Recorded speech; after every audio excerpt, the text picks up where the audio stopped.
گرچه در عشق تو جان در باختیم، قیمت سودای تو نشناختیم.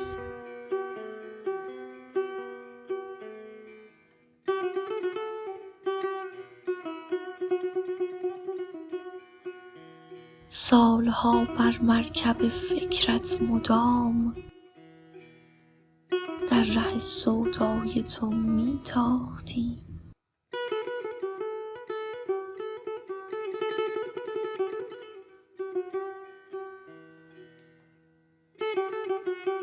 خود تو در دل بودی و ما از غرور، یک نفس با تو نمی پرداختیم.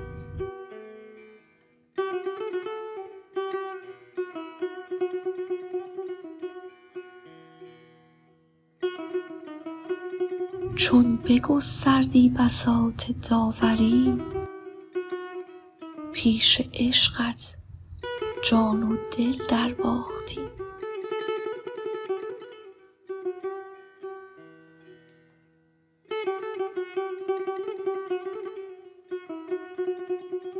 بر دو عالم سرفرازی یافتیم، تا به سودای تو سر بفراختیم.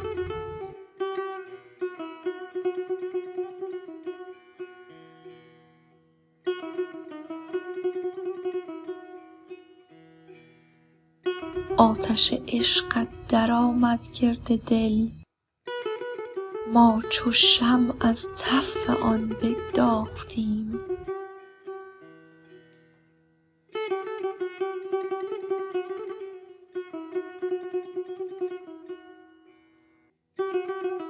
بر امید وصل تو پروانه وار، خویشتن در آتشت انداختیم.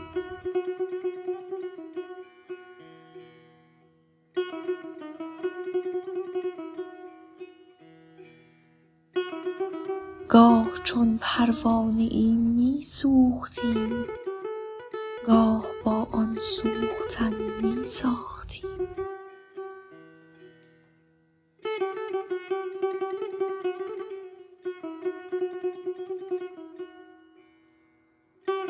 همچو عطار از جهان بردیم دست، تا نوای درد تو بنواختیم.